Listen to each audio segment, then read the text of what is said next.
આપનો વિરોધ છે, શું કહેશો? અને આપણે ધમકી પણ મળી રહી છે, તેના વિશે પણ શું કહેશો? વિરોધ આજે મેં એટલે કરી રહ્યો છું, મારી 10 નંબર વોર્ડ બીજા 5 વર્ષ દુઃખી ના થાય એના માટે અમે 10 દિવસ એટલી મહેનત કરવા માગે છે કે જનતાને જાગૃત કરી દઈએ કે મહેરબાની કરીને આ બે જે ઉમેદવાર છે એને મને તો ધમકી આપી દીધી છે, હું મારી રીતે લડી લઈશ, પણ આજે હું તમારા માટે લડવા નીકળ્યો છું. બસ મને તમે આવો ને આવો સાથ સરકાર આપતા રહેજો અને બટન દબાવીને તમે અમને પ્રત્યેક જવાબ આપતો. આ બે જ જણનો વિરોધ કેમ, પહેલાં એ સવાલ આવે.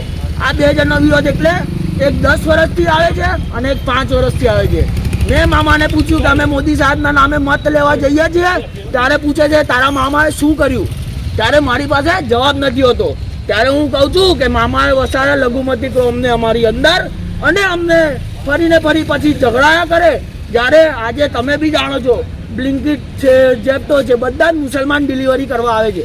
શું આ મુસલમાન બોમ્બ લઈને આવે છે તમારે? તે નથી આવતા ને. આ આપણને ઝઘડાવે છે અને આપણને ભાગલા કરીને રાજ કરો એ નીતિ અપનાવે છે.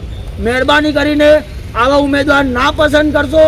અમે તમારા માટે જાગીશું. આ વોર્ડમાં છેલ્લા 10 વર્ષથી હું કાર્યરત છું, પણ હવે મારે આ અવસર આવી રહ્યો છે. અવસરમાં હંમેશા બધાએ પાઠ લેવો જોઈએ. આ અવસરમાં આજે નહીં બોલો, 5 વર્ષ દબાયેલા રહેશો તમે. મહેરબાની કરીને સપોર્ટ આપજો.